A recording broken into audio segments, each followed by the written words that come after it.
Thiruvananthapuram Nedumangad police സ്റ്റേഷനിലേക്ക് youth Congress നടത്തിയ മാർച്ചിനിടെ ഉന്തും തള്ളുമുണ്ടായി. നവകേരള സദസ്സിന്റെ അവസാന വേദിയിലേക്ക് മന്ത്രിസംഘം റൂട്ട് മാറ്റിയതിന് പിന്നാലെ കോൺഗ്രസ് പ്രവർത്തകർ നഗരത്തിൽ പ്രകടനം നടത്തുകയും ചെയ്തു. നവകേരള സദസ്സിന്റെ ഫ്ലക്സ് ബോർഡുകൾ വ്യാപകമായി തകർക്കുകയും ചെയ്തിട്ടുണ്ട്. സലീം മാലിക് വിവരങ്ങളുമായി ചേരുന്നുണ്ട്. സലീം, വിവരങ്ങൾ എന്താണ് സലീം?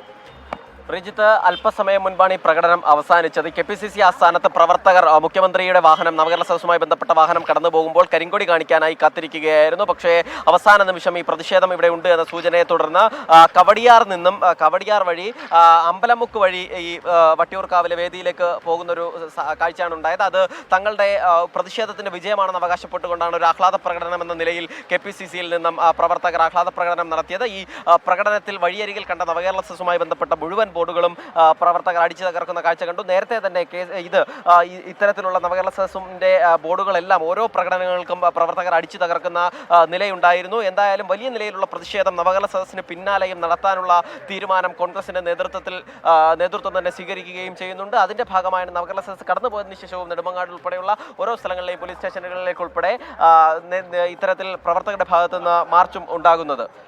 റിജിത്ത്. ശരി, സലീം മാലിക് വിവരങ്ങൾ നൽകുകയായിരുന്നു തിരുവനന്തപുരത്ത്.